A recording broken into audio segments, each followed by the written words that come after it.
Okay, welcome back everybody to the Tefilah Shiur. Last time we spoke about tzitzit and talit. That wasn't last week because I was away. 2 weeks ago we spoke about talit, and it was quite remarkable because many people told me that they had been putting on their talit wrong for 60 years or more. And so that was quite gratifying that we had corrected that. Now, let's see if anybody's been putting their tefillin on wrong, because that's where we're up to now. We have woken up in the morning. We've said, what have we said? Moda'ani. Goldie has been saying. Yes, we've been saying Modeh or Moda'ani. And we have washed our hands. We have said Netilat Yadayim and Asher Yatza. We've said Birchat Torah, which we spoke about a few weeks ago. And we, last week, 2 weeks ago, had put on our talit. And now we're going to put on our tefillin. That's where we're up to in the morning prayers. We are going to put on our tefillin. Now, let's start straight away by speaking about women and tefillin, because it's become a little bit of a political statement for women to wear tefillin. Women, the women of the wall folk wear tefillin. Some of them do at the wall. There is absolutely nothing wrong with women wearing tefillin al pi halacha, and in fact, there is one opinion in the Gemara in Eruvin which says that women are obliged to wear tefillin. The halacha is that they are not obliged to wear tefillin because it's a time-bound positive commandment. Why is it time-bound?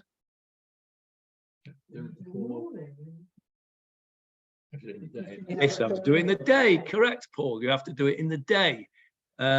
We do it in the morning, but I mean, you can actually, if you don't get an opportunity for whatever reason, you can put on tefillin all the way through up till nightfall, but you can't put tefillin on at night.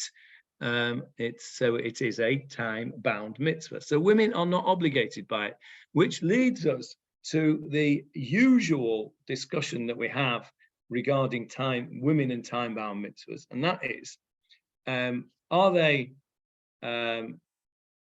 merely free from the obligation of doing them? Are they forbidden from doing them?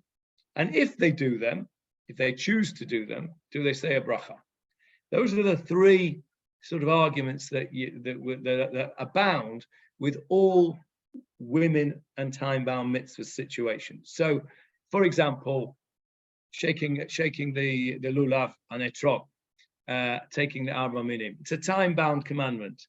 Our minhag is that women do take the lulav and etrog and do the brach with a bracha. That's the Ashkenaz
Okay, we've got you back again. Sorry about that. We have weak internet here because we're on a hotspot. I was talking about women and time-bound mitzvot. There are three basic positions. Either they're not allowed to do it or they are allowed to do it. If they do it, do they do it with a bracha? Do they not do it with a bracha? And it's largely become with each individual mitzvah, as I said just before, lulav and etrog, which is a time-bound mitzvah, women generally do, and they do it with a bracha. Talit and tefillin, they generally don't do, but if they want to do it, there is no reason why they shouldn't do it, unless they are doing it for the wrong reason.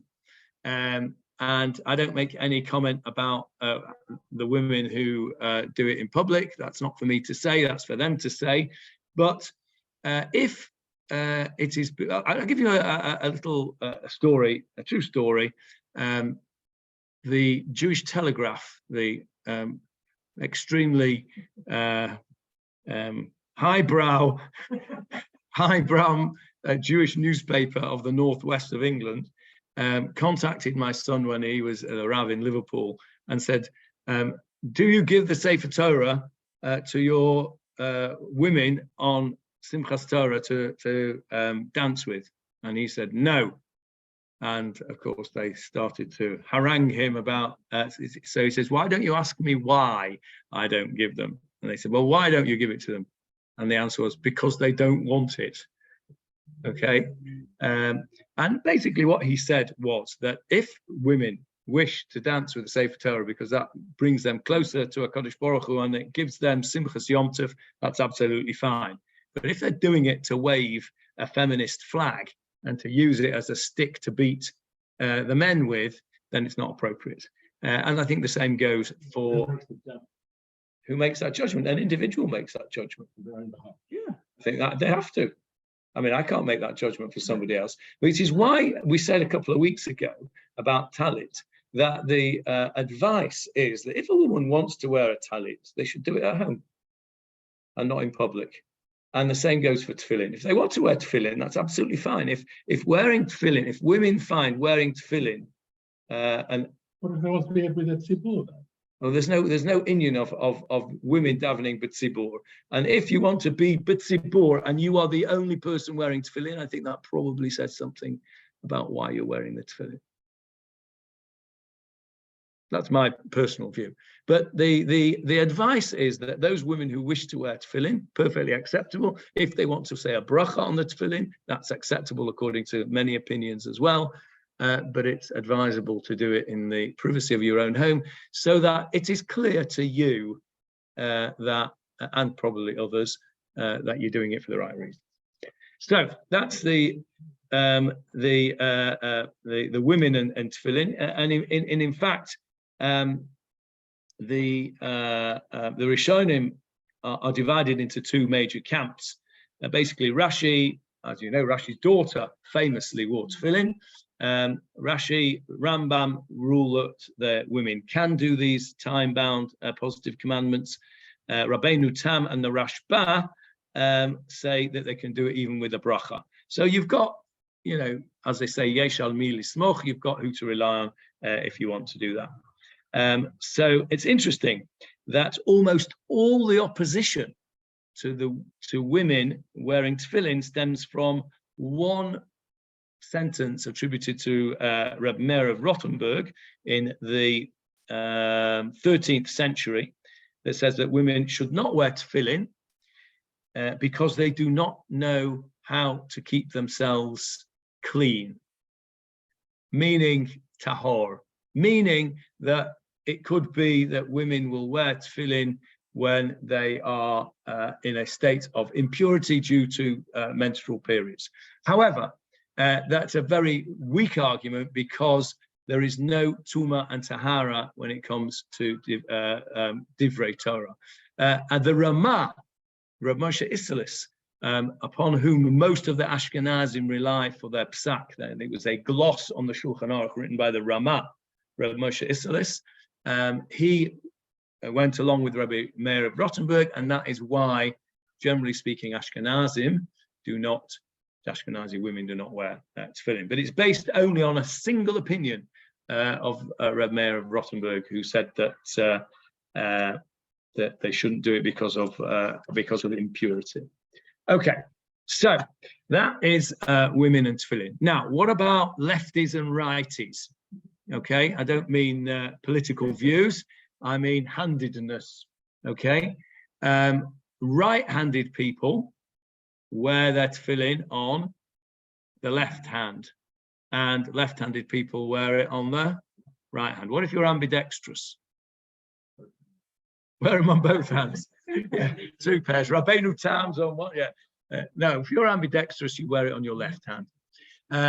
The fact is that very few people are truly ambidextrous. And there is some opinions that say that if you are cross-handed, you know what cross-handed is?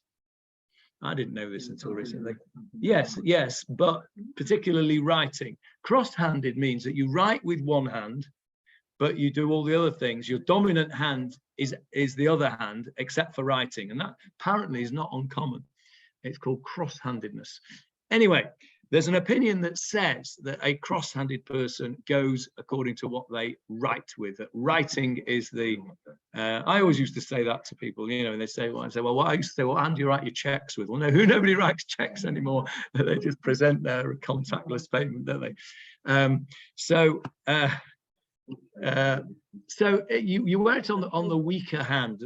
Now, why is that? Why do we wear our tefillin shel yad on the weaker hand? The various different reasonings given, some of which just don't make any sense at all. For example, I'll get with one of the main one that doesn't make sense at all, is that you should wear it because it's closer to your heart. Well, left-handed, well, it is on the middle. It's slightly to the left. I mean, it's slightly to the left. But traditionally, it's said to be on the left. But of course, that doesn't make any sense because left-handed people wear it on the right. Although most left-handed people's hearts are on the same side as right-handed people. So by wearing it on the right hand, it's not closer to the heart. So that can't be the reason that we wear it on the left hand, because otherwise left-handed people would also wear it on the left hand. So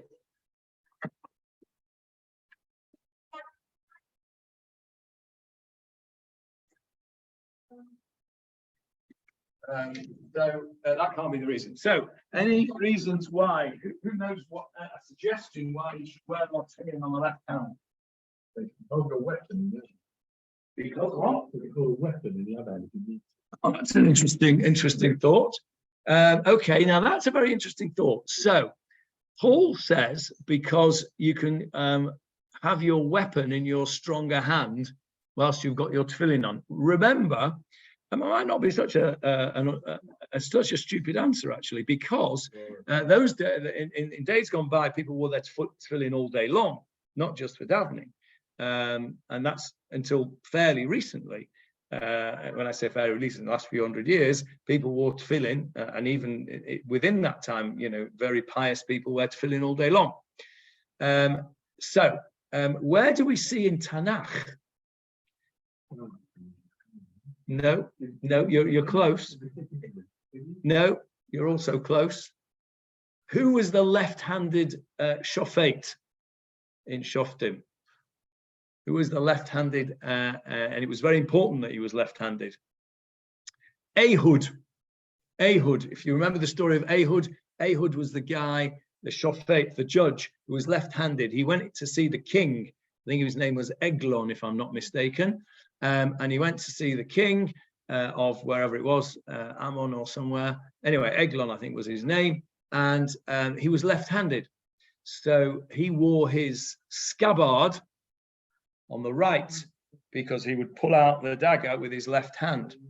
And when he went in there and he was checked, they checked his right-hand side because, sorry, they checked his left-hand side, assuming he was right-handed, didn't find a weapon. They let him in.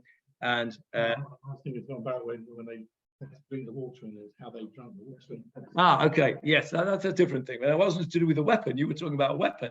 With Ehud, it was actually the left-handedness was the weapon because he had his weapon on the right-hand side. So maybe it's because we could wear our tefillin on the left hand, our weaker hand, and still have the weapon. I've not seen that one, but okay, that can go in the Chidushei Poleg book. Any other suggestion? and be sort of more dexterous. Okay. So putting it on is much easier. Very good, Jeff. Not because it's much easier, but because we are meant to bind with our right hand. Now, why are we meant to bind with our right hand?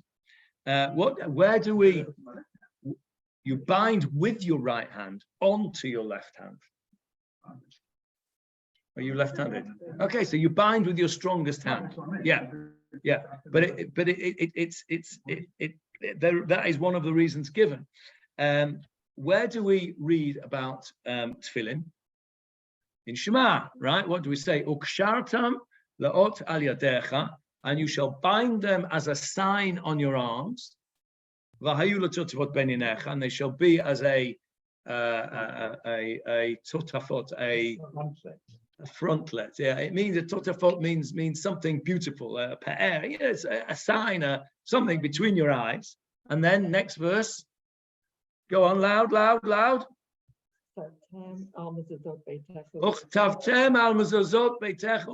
And you shall write them on the doorposts of your house. So, say the rabbis, it's all one section here. If you're going to write it with the doorposts of your hand, you're going to write it with your writing hand, which is why cross-handed people go with their right hand. It's what I said before. Because you would write on the doorposts, or you would write the tefillin, write the mezuzot with your right hand. So you would bind, because it says ukashartem, and you shall bind them. The binding is done with the strong hand. The binding is done with the same hand as the writing is done, because that whole section of ukashartem, uchasavtem, it's all one section, and we learn one from the other. An interesting idea as to why we wear it on the weaker hand. The other reason we wear it on the weaker hand is that there is a pasuk not in Shema. There's another pasuk that we refer to that we should wear tefillin on our arms, and that is laid on the second day of Pesach, if I'm not mistaken, and it is in Shemot, and it says that it is Yadacha is spelt. Shane Ruby's not here. He will tell us exactly how it was spelt. It is spelt. How do you spell Yadacha normally? Go on, Johnny. Yadacha Yod Daled Kof Hey. Why would you put a hey on it? I don't know. Without the hey, okay. then. Well, you're right and you're wrong. Because the question was, how would you normally write Yadacha? And it's Yud Daled final Chaf. Yes, yeah.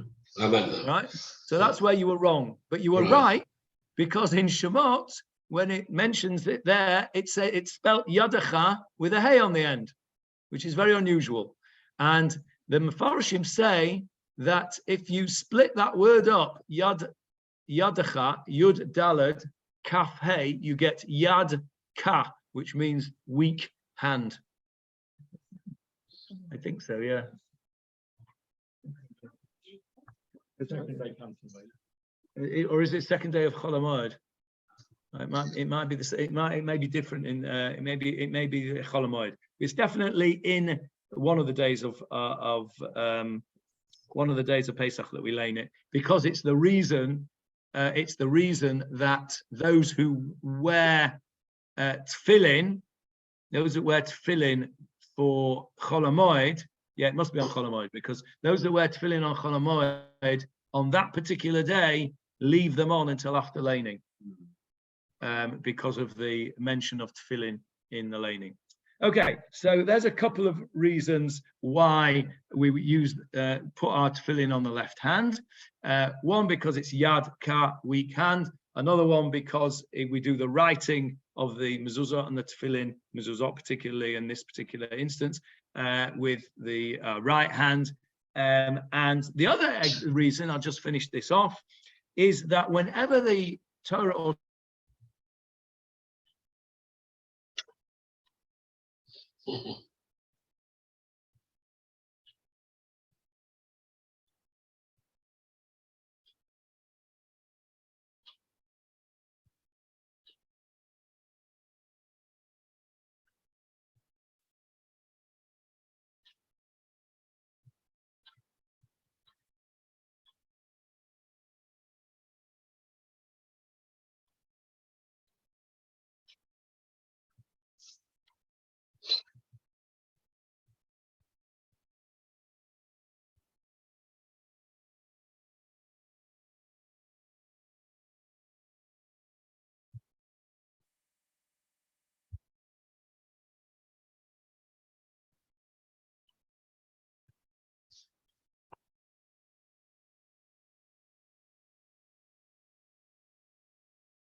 Is Johnny having, is he having internet problems? Is anyone else not hearing him?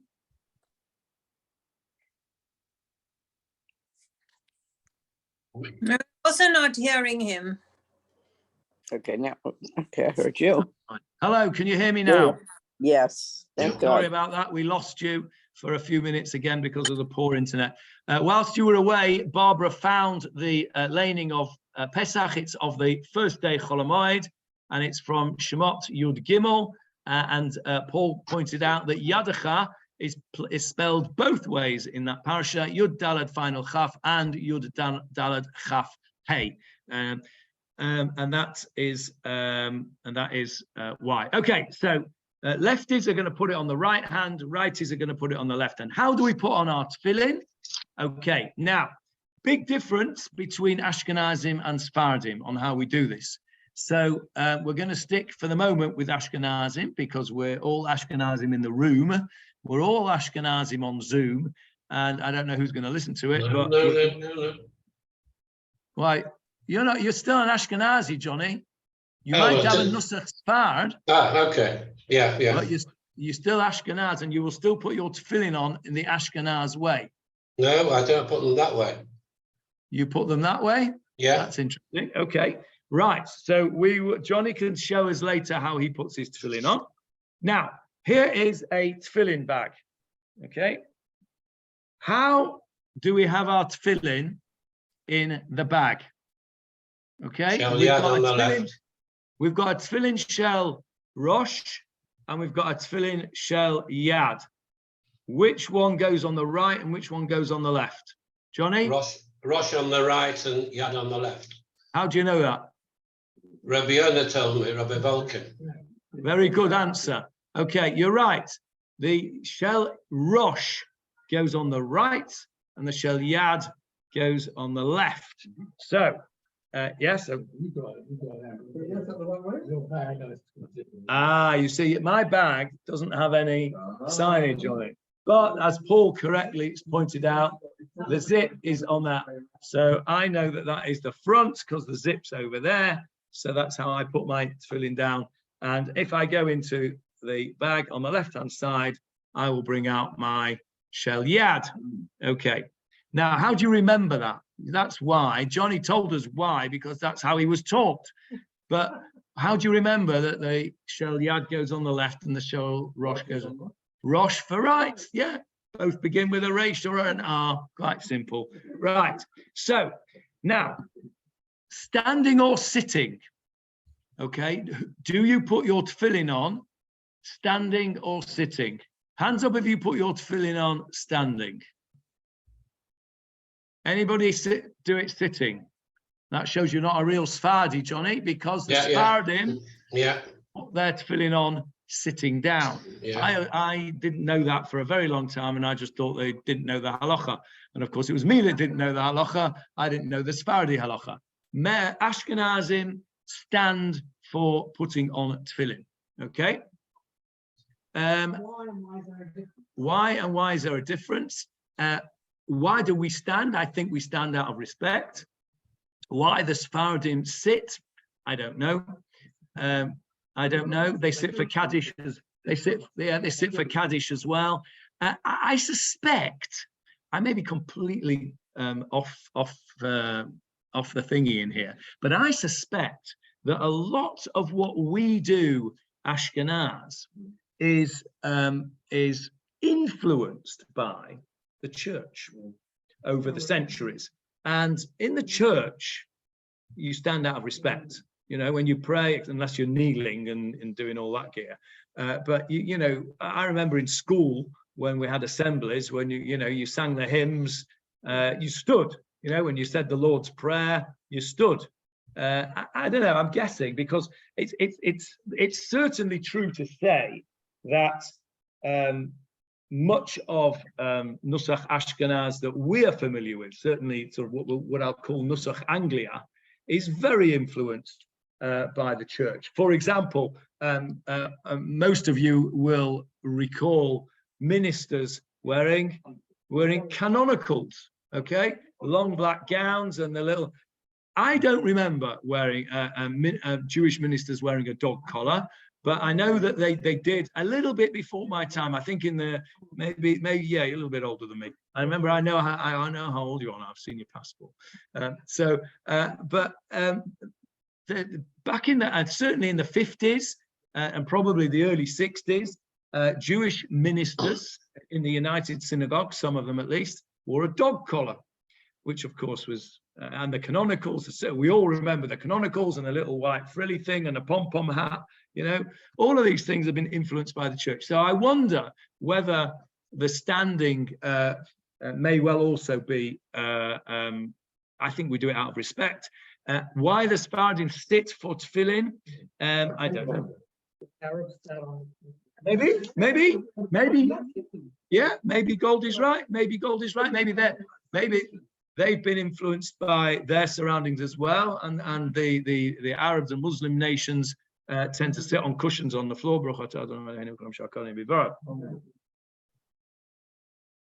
Very good, maybe. Actually, I've got a little thing here. I printed some stuff out here. I wonder if it says about standing and sitting. There may be something here. Let me just have a look.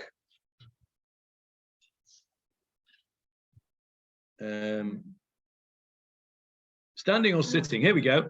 I'll tell you why. Listen to this. The Arizal. So that's talking 16th century. Instructed that the Tefillin shel yad should be put on while seated. So the common Sephardic custom, of course, the Sephardim often follow the Arizal, particularly Chabad follow the Arizal. They daven at Nusach Ari. Their custom is, so the common Sephardic custom is to place the Tefillin shel yad while seated and the Tefillin shel rosh while standing. Okay, it doesn't say why. And remain standing while wrapping the tefillin round the hand after putting on the shel rosh. This is also the Moroccan custom. Ashkenazim stand for putting on both. Okay, so we're going to be standing. So if I stand, you won't be able to see me on the camera. So pretend I'm standing. What I'm going to do is I'm going to roll up my sleeve, ready. What about this thing? What about my watch? What am I going to do with that? Am I going to take it off? Some people do leave it on, but I take it off out of respect. I also take it off, but it can be left on. It is not called a chatzitza. What's a chatzitza? Anybody know? An interference. Yeah, a barrier. The ladies will all know about this because when they go to the mikveh, they have to make sure that they don't have any chatzitza, any barriers to going into the mikveh, and the water has to cover them completely. So if you've got an elastoplast or something like that. I know one woman who used to go to the dentist and have her temporary fillings taken because they were a chatzitza before she went to the mikveh. I think that's probably a bit obsessional, but you know. How about a ring? We should take it off. The lost one. Okay, ring is also not a chatzitza. For tefillin, the only thing that is a chatzitza is if there is something between the bayit of the shel yad against the skin, or the bayit shel rosh against either the hair, or if you haven't got any, where it used to be. Okay, and we'll come to that in a minute. So if you have a bandage on your arm for some reason, if the bandage is on the forearm, on the upper arm, then you've got a problem, because then you can't put your tefillin on there. Okay, so then we have to ask a shaila as to what we do with the shel yad if you've got a bandage or a plaster cast or something on the upper arm. But if you've got a bandage on the forearm, it's not a problem to put on your tefillin and to put that over the bandage if it's possible. If it's not possible, then you just put on your tefillin and you can still say the bracha, because the tefillin, the tightening the knot here, which we'll see in a minute, is when you say the bracha. That is the actual mitzvah. The wrapping of the straps around is not what we call ma'akev. It doesn't spoil the mitzvah. So if you do have a chatzitza for some reason, you can still do it. So you don't have to take your watch off. I personally do take my watch off just because it doesn't feel right to have the tefillin by the watch. You don't have to. Similarly, you don't have to take your ring off if you don't want to. So we get our tefillin. I'm just going to alter the camera so that we can see better. Pretend I'm standing up because I'm Ashkenaz. And we have the tefillin here. Now, you will see that a Ashkenazi tefillin has the knot here on the right-hand side. And Johnny, have you got your tefillin handy there? We'll have a look and see how Johnny's look. Now, this is a tefillin for a right-handed person. A right-handed person cannot put on a left-handed person's tefillin because it's not right. The knot's on the wrong side. You'd have to put the tefillin on upside down, which you can't do because the knot is meant to be opposite the heart. So we're going to just take my watch off because it doesn't feel right. Having done this for 50 years without a watch, I'm not going to start now. So we'll put on our tefillin. Oh, Johnny's got his tefillin now. Let's have a look, Johnny. Which side is the knot on your Sephardi tefillin?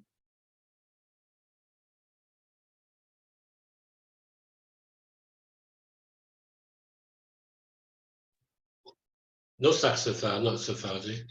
Yes, Nusach Sephardi. I'll put them on that way. There. If you're holding the tefillin with the strap towards me, the strap closest to you, it's on the edge next to me, facing me. Right, but is it on the right-hand side of the box or the left? Yes, the right-hand side. Right-hand side, okay. So if you were left-handed, it would be on the other side. Now, what you will see, however, is although the knot is on the same side on Johnny's tefillin, the loop is on the other side. Yeah. Because I'm going to put my tefillin on now. So I put my tefillin on here. And the way you do it is you have the tefillin should be on the biceps muscle. The biceps is that the Popeye muscle, okay? It should be on the biceps muscle, and it should not be so low down as to be close to the 2 finger breadths from the elbow. It's got to be more than 2 finger breadths from the elbow. And the ideal position is to put it up there. Now, that is not such an easy thing, because if you are wearing either a tight jumper or a shirt, you've really got to roll it up really to the top, like I've done here, right up to the top. Because if you don't, let's say it's a tight thing and you can only get it as far as there, when you put your tefillin on, you're going to be very close to the elbow, and that's not the correct place to put tefillin on. So, for example, one of my sons is extremely muscular in the upper arms, and when he goes to shul in the morning, cannot wear a regular shirt because he can't roll it up far enough, so he has to wear a t-shirt when he goes to shul, because he literally can't get the shirt, an ordinary shirt, high enough. It's got to be, put your tefillin on in the middle of the arm, over the biceps, with the knot facing inwards. Okay, the knot is facing inwards. Yeah. And then you've put your arm through the loop, and then you've got the strap. Now, we'll come to how you wind it in a minute. So remember, we're standing up, and what we're going to say a bracha on this, because it's a positive mitzvah in the Torah, so we have to do a bracha. Now, we've had this conversation before, haven't we? When do we say the bracha? Whenever we do a mitzvah, before we do the mitzvah. Now, I have not yet done the mitzvah because I've not tightened it. The mitzvah is not to have your tefillin like that. The mitzvah is ukashartem. It's to bind them. That means to make it tight. So when you have done this, and I've tightened it there, and I'm now at the point where I'm going to start going around my arm, that is where I've done the mitzvah. That's where I'm starting to do the mitzvah. So I must say my bracha before I tighten up there.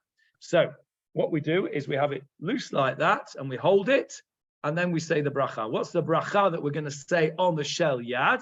Baruch atah Hashem Elokeinu melech haolam. Blessed are you, God, God of the world, who asher kiddushanu b'mitzvotav, who has sanctified us with his commandments, v'tzivanu, and has commanded us, Lahaniach. lahaniach tefillin, to place tefillin. Very interesting bracha, to place tefillin. Or what do we call it in what did we all call it? To put lay on the tefillin. To To lay lay tefillin. tefillin. Why do we call it to lay tefillin? Because lahaniach means to place or to lay down or to lay, to rest. Yeah. So lahaniach is the same word as noach, by the way. As nach, that's right, it's the same word. So lahaniach tefillin, to lay tefillin. Now, so so I say the bracha, and then I tighten this strap here, and I've now strapped that tefillin onto my arm. I've done the mitzvah, okay, or like half the mitzvah anyway. And now you're going to see the difference between me and Johnny Halpin. Keep your eyes on the screen on me and Johnny Halpin, and we're going to start to bind. Okay, Johnny, start to put your tefillin on, and just everybody who can see, watch me and watch Johnny, and we're going to just stop after a few rings. Okay, what do you notice the difference between Johnny and me? Inside and outside. I am doing it in the classical Ashkenaz way of tying it towards me. Okay, so I am bringing the strap tightening towards me. Johnny, do yours. And as you can see, Johnny is tightening his away from himself. So so I'm doing this and he's doing that. Now, I have had a very beloved uncle, the father of Jeffrey and Marcel Glaske, my uncle Harold, who was Sephardi, and he always used to tell me that the Sephardim were much more generous people than the Ashkenazim, and that is because the Ashkenazim are bringing it towards them, they're taking, and the Sephardim, when they put on their tefillin, they're giving, and I believed him for many, many years. It may be true, I don't know, but that's the difference between the Ashkenazim and Sephardim. Sephardim do it away. Now, there are loads and loads of different ways of tying the tefillin after you've pulled the knot and done the mitzvah. In the standard Nusach Anglia method of doing it, you tighten up, you do one ring above the elbow and then 7 below the elbow. Okay, that's the standard Nusach Ashkenaz Minhag Anglia way of doing it. Johnny, how do you do yours? How many? Same, one there, one above 7. And 7 below. 7. Okay, now the Sephardim have all sorts of different ways. What you'll find is, if you have a look tomorrow morning in shul at the way the Sephardim do it, many of them have 3 above the 3. Yes, for a shin, correct. 3 above the elbow. Okay, you can see that now. If you can see, I've done 3 above the elbow, making a shin, part of God's name. And then they go, well, they're going the other way, but then they go below the elbow, they're 7. Okay, so there's another Sephardi way of doing it, where they actually bind over the knot. So they go like this, and then go their shin. Now, obviously, need longer straps than we do, and then they go for their 7. So they do that to bind the knot to the bayit there. Now, we don't do that in Nusach Ashkenaz, but what we do, because we do have to have the knot against the bayit. I'll just put it right up on the camera, and you should be able to see, hopefully, a little piece of chut, a little piece of what looks like string, which is holding the knot close to the box. It's got a little bit of string. It's not actually string, it's gut. It's cat, I don't know if it's cat gut, it's gut. I think it's probably gut from a kosher animal, which is what they tie these things with. If you have have you got a piece of gut there tying your knot there towards I think so. But I've got another box. Another box protecting it on top. So difficult to get off. Yeah, many times. When I re-strapped here, you didn't put one on? It's a little bit of leather, just a little independent piece, just wedged it in to keep it there. Okay, so you can see that that's a little bit of hook there. Okay, so the sefardim, some of the sefardim actually bind the strap over the knot to keep it in place. So we are now at the stage where we have, however way you bind it, whether it's towards you or away from you, whether you do a shin or you don't do a shin, you've got 7 rings below the elbow. And then, remember, we're still standing up. And then we go all the way around our hand, okay, without putting it on the fingers. Okay, that's as far as we've got. And now we're then going to go onto the shel yad. Sorry, the shel rosh. That's the shel yad. Before you go on, I was shown, I found it wrong with my Tefillin the other day, in that little triangle at the knot by the knot didn't protrude enough, and that's the bit of the yud. Yeah. And the mine okay. pulled in. Okay, so Paul's mentioned this actual knot here. The knot there, we'll come to different knots in the shel rosh as well in a minute. That there is meant to be a shape of a yud for God's name. And if you look at it, you can see that little bit there that I'm pointing out. It sticks out, and it is in the shape of a yud. Can you see that? Okay, so that's the symbolic of the yud. So we've got our shel yad on now, but we haven't got it on our fingers yet. We've just got it on our hands. And then can I just say, Johnny, can I just say that Rabbi Volkin used to say that I should put it on so that when I'm putting my hand over, it's touching my heart. Yeah, that's right. So it should face inwards. So you're quite right.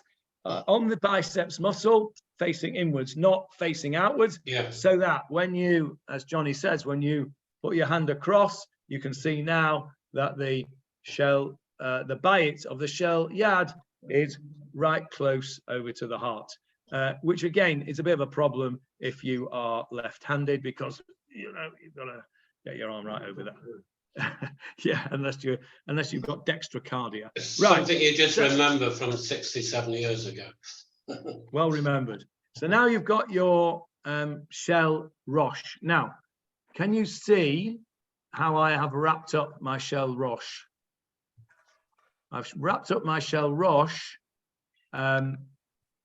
with the straps on either side of the box. That's also symbolic. Does anybody know what that's symbolic of? Like a hay? No, like there was a story in the Gemara. There's a story in the Gemara of somebody at the time, I can't remember which rabbi it was. There's a story in the Gemara that a rabbi was accosted by a Roman soldier, and he had his tefillin. They weren't allowed to put tefillin on.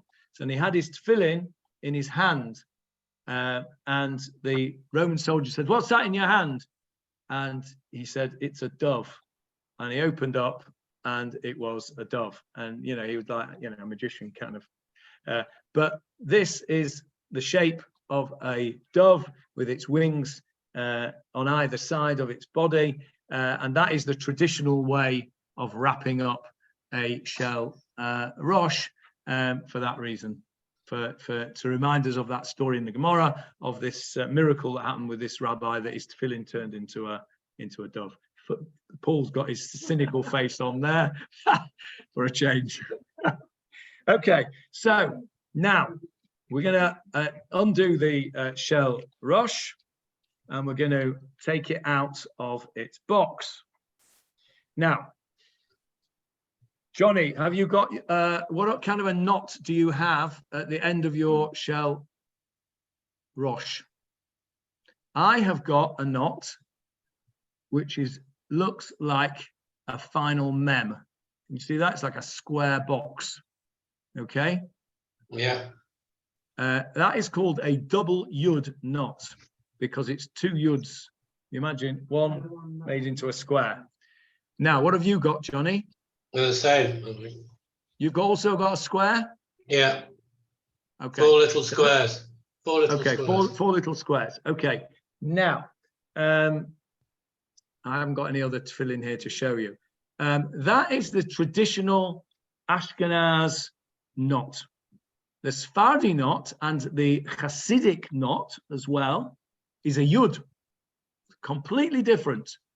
It is a yud, and it's a different way of tying the tefillin. So this is the everybody from the UK who's Ashkenaz United Synagogue will have this. Most of the people that you'll see here in shul tomorrow morning, if you have a look, will have a yud on their tefillin knot. Most people do not have this knot. Most people around here have a yud knot. Okay. Now, how do you put on your shell rosh? The pasuk says, you shall bind it for a sign on your hand, on your arm, your hand. And it should be for a frontlet between your eyes. So you would expect, would you not, a person to have his tefillin like that, between his eyes.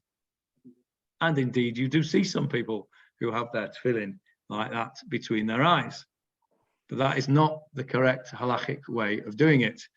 The correct halachic way of doing it, by the way, first of all, what you shouldn't do is sort of let the thing dangle. It's not respectful. So you will see that many people will take their tefillin with the knot against the back of the tefillin, will put it on their head like this, and will place it like that, and then adjust it so that they don't have the box dangling around like that, and sort of, do that kind of thing. I mean, it's just a bit of respect, as if that's the way you always do it, it's not the end of the world, but many people actually do that so it doesn't dangle. Right, so we're going to put it on. I'm going to let it dangle because it's just easier at the moment.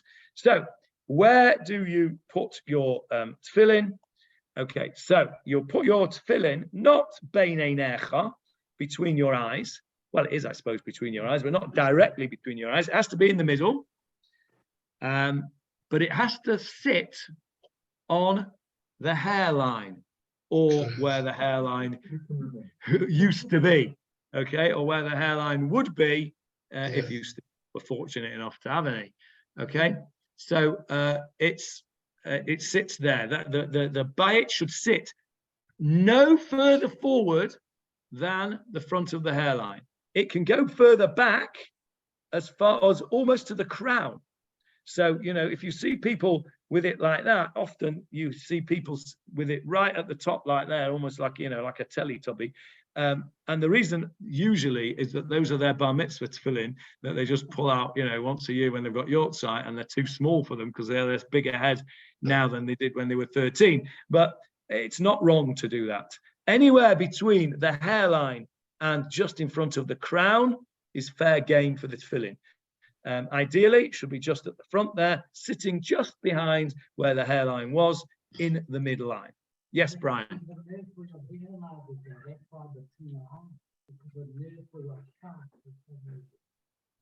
Not quite correct. The nerve for your sight, the optic chiasma, is right in there, but you're not entirely wrong, Brian, and I'll come back to that in a second.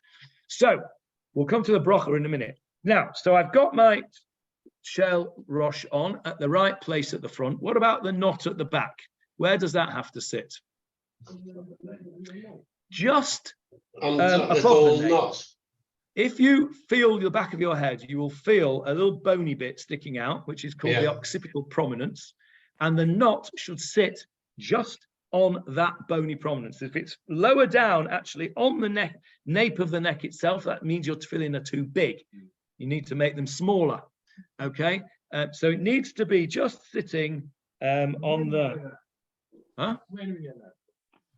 Where do we get that from? It's Masorah. It's just a tradition. Yeah, it's a Masorah handed down from generation to generation. Yeah, exactly. It's Torah. Because it is between your eyes. It's how we interpret it. It's how the Torah Shabbal Peh.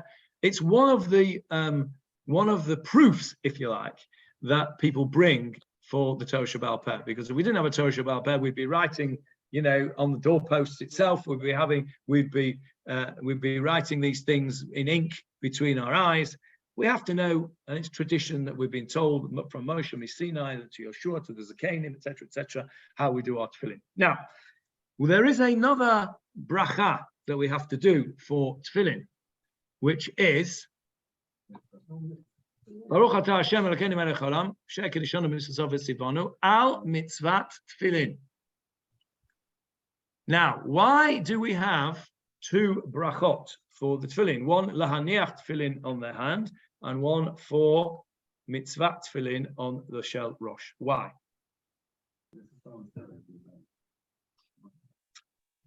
There is some uncertainty. The uncertainty is whether it is all one mitzvah or whether it is two separate mitzvahs. The sefardim only say one bracha. The sefardim only say one, or some sefardim only say one bracha. Because there is a doubt, there's a differences of opinions as to whether the shel rosh gets a bracha of its own or not. We say a bracha. Baruch atah Hashem Elokeinu melech haolam she'er kedishanu b'mitzvotav al mitzvat tefillin, and then we say immediately afterwards, Baruch Shem Kavod Malchuto Le'olam Va'ed, which is a formula that one says. What does that mean? Baruch Shem Kavod Malchuto Le'olam Va'ed. Blessed is the name of your glorious kingdom forever. And it's the formula that you say when you say a bracha incorrectly, either when you shouldn't have said a bracha or you say the wrong bracha. It's a sort of oops, rubbing it out kind of thing. So you say you've got an apple and you say oops,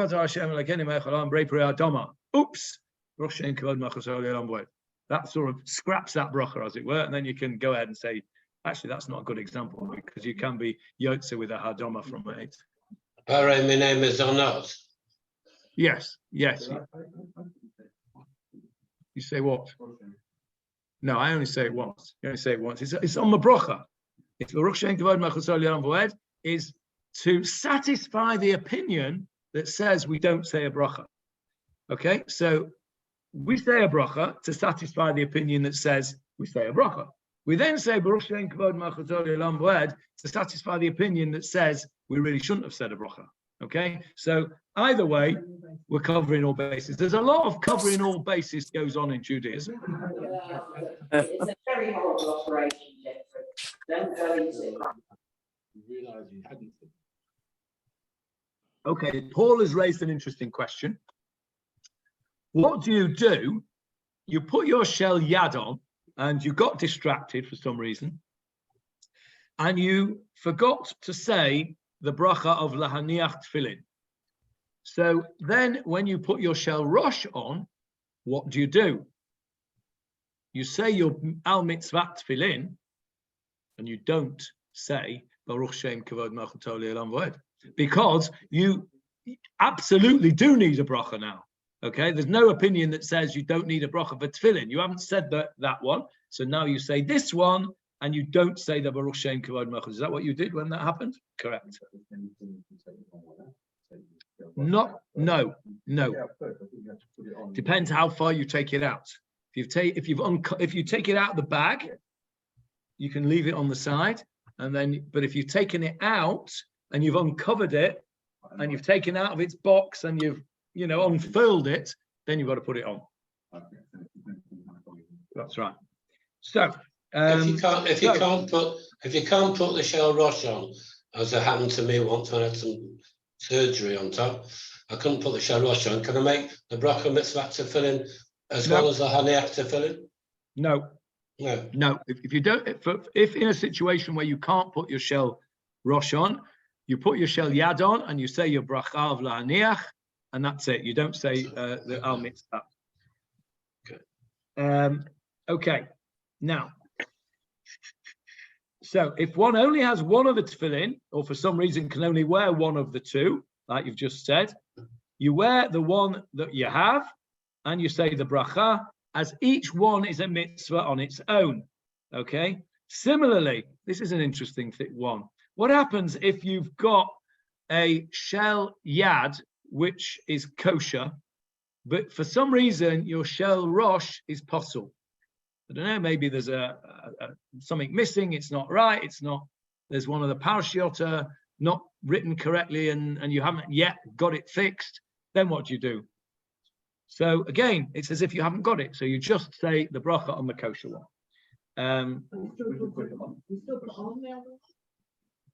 You can put it on, but you can't say a bracha on it. Right? It's like you can read from Apostle Sefer Torah, but you can't make a bracha on it. Okay, so there's your brachot. Now, so let's just recap. You put your tefillin on, you say your lahaniach before you tighten up the first strap here. You then wrap however you're taught to wrap. Most of us will be wrapping minhag Ashkenaz towards us, 1 above and 7 below the elbow. We then put our shel rosh on and say al mitzvat tefillin and baruch shem kavod malchuto le'olam va'ed. By the way, the straps here should be facing forwards, not round the back there. It should be in front of you. And the black shiny side should be facing forward. You will also see that the right-hand side of this is longer than the left-hand side. So I don't know if you can see that. If I step back, you might be able to. No, you can't really see on the Zoom. But anyway, take my word for it. The right-hand side is slightly longer than the right. I don't know. Okay, so now we're just. Why is that, Johnny? Why is that? Again, right is chesed. Right is love. Left is gvura and justice. So we want mercy to be greater than justice. The right always represents rachamim. The left always represents din. Is that when they have on the top of the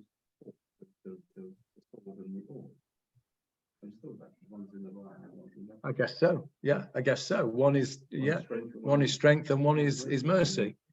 So that's the right and the left. Now we're still left with our hand situation, because once we put on our shel rosh, we then have to go back to our hand and undo this all the way back to there.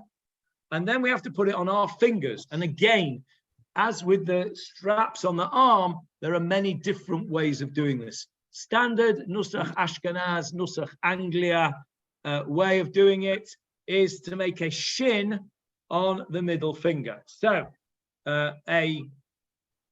once around, once above, once below. And there you have a shin. Okay, I don't know if you can see that. Okay, you have a shin. Okay, it's actually really difficult to know how to do this because we do it without even thinking. I just had to think really hard how we do exactly. And then you make another shin. So you go between the fourth and fifth fingers and bring it back across the front of the back of the hand, and then again like that, and there you have another shin. Okay, and then with the surplus straps, you just keep going round the middle of the shin, and there you have your shin on a finger, shin on the hand, and your 7 straps. Now, the sefardim have a completely different way of doing it. How do you do it, Johnny? I don't like you, but the other way. That's all. But the other way, yes, because you're going the other way. Now, if you're I thought it was the shin. I thought, Johnny, I thought it was a shin here. That's supposed to be a daled or a yud, like shaddai. Maybe I was always explained it as a shin and a shin. Yeah, okay. Maybe there's different ways of doing it. Could be. The sefardim have a completely different way of doing it, and I don't even know how to do it. Have a look in the morning, and you'll see they have a completely different way of wrapping. Yeah, and they sort of makes a bit of a claw of the middle finger with a strap above and below. I'm not sure quite how they do it. But that's the way they do it. So once you put your shell rosh on, you go back to the hand and you put it on the way we've just described. Now, in the last couple of minutes, how do you take it off? Basically, in reverse order. So the first thing you do is undo the hand, and you go back to this situation where it's all in one section, and then you take off your shell rosh. And how do you take off your shell rosh? With which hand? With your weaker hand. Okay, I'm doing it with my left hand. You can see that because I've got my tefillin on there. So you have to hold your capital so it doesn't pull off with it, and you pull it off with your weaker hand. Again, it's a demonstration that you are reluctant to take it off because it's your weaker hand. So you take it off with your left hand, and then you wrap it up like we said before in a method so it looks like the dove's wings. We'll just do that very quickly. Oh, it's really weird doing this sitting down, I must tell you. It is. It is. Yes. You know what? It's like driving somebody else's car. What was interesting to me is that I really hadn't noticed when my daughter got married. The elastic is what they Okay, we never said that, did we? Okay, we never said that. You're quite right. I need to go back and say that. Right, let me just put this tefillin away. Shell rosh goes on there. Right, rosh for right. Okay. Now, Jeff reminded me that I didn't tell you what we have to say when we're doing our ring business. We have 3 lots of sentences to say. Ve'erastich li leolam. What does that mean? I am betrothed to you. Eirastich li. We're talking to a Kodesh Baruch Hu. I'm betrothed. Don't you say Mechach Mochta before that? Say what? After Barashen Kavan Soli, do you not says here yes Yomrim? I always say Mechach Mochta Erayam Tatzalai. I've never said that in my life. Ah. I'm not one of the Yesh Omrim, but if it says Yesh Omrim, okay. then feel free to do so. Okay. So Ve'erastich li leolam, ve'erastich li tzedek u'mishpat u'vechesed u'verachmim. So you are betrothed to me. What did I just say? Tzedek u'mishpat, with righteousness and justice, vechesed u'verachmim, and kindness and mercy. Ve'erastich li ve'emunah v'yadat et Hashem.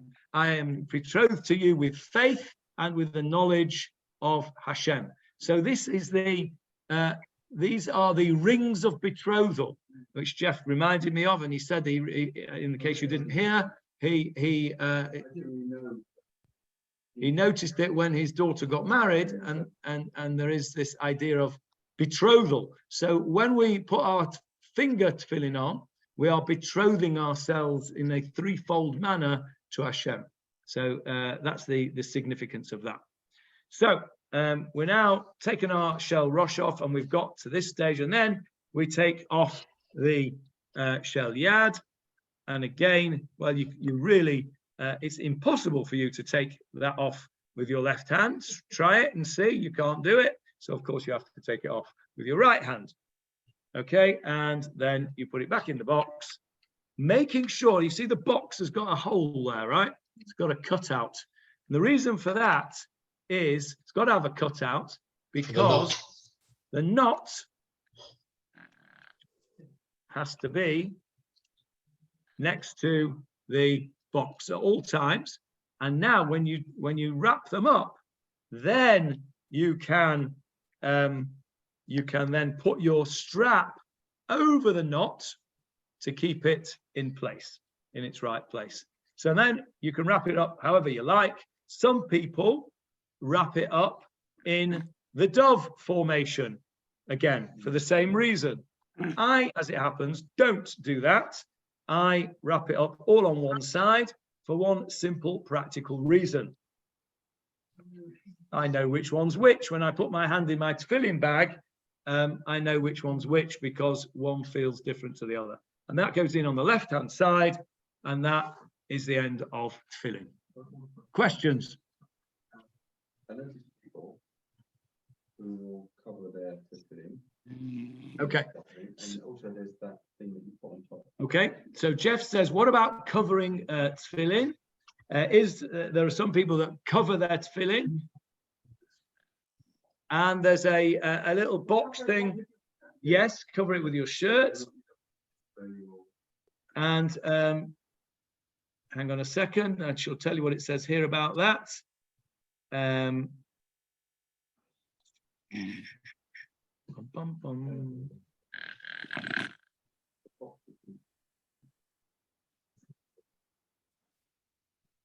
I read about this, hang on a second, I read about this earlier on today, about covering it.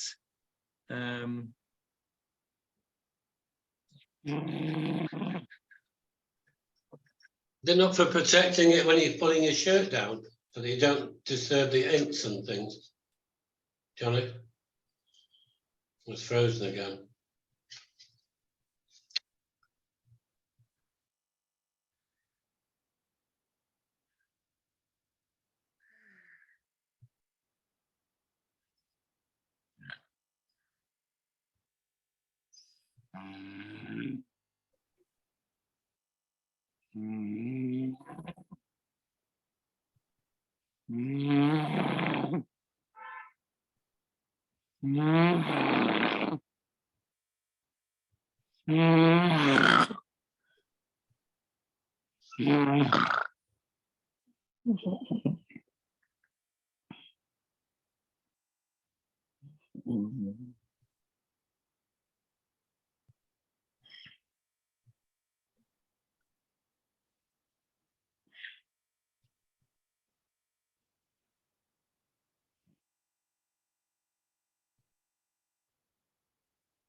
Sorry again, we lost you just very finally.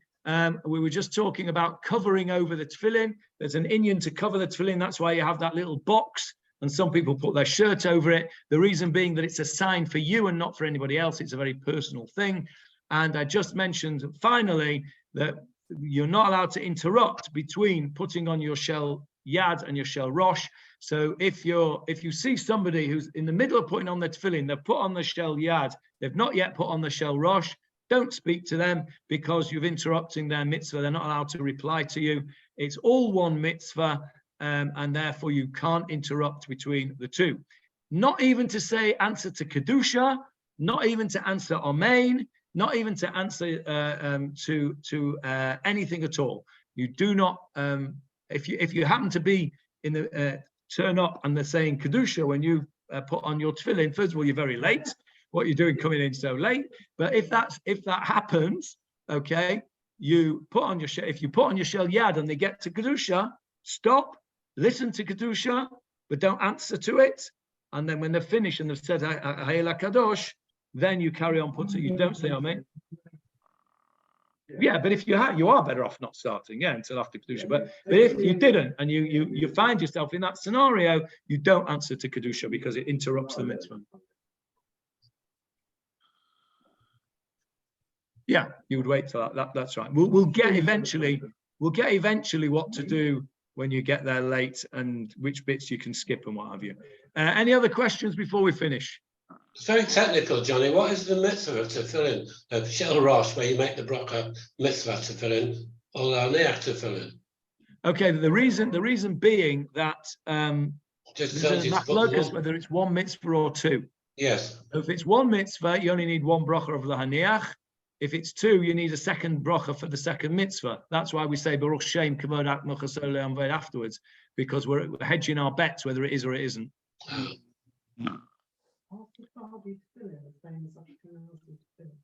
You mean the actual parshiot? As far as I'm aware, yes. The ktav is slightly different, but as far as I'm aware, they have the same parshiot. Yes. Well, could well be. Maybe that one of them is not. Might be below the wrist. Their bindings are all very different. Different sefardim have different bindings altogether. Okay. Good night, everybody. Can I just ask you, John, is the writing inside different as well? Is the What? writing inside? Is the Yes, writing inside? That's right. The ktav is different. The handwriting is different. Yeah. So Sephardi writing is much more pointed, much more tagging on them. Speak to David Bernstein. He'll tell you all about it. Thank you. Okay. Laila Tov. Welcome back. Thank you, Johnny.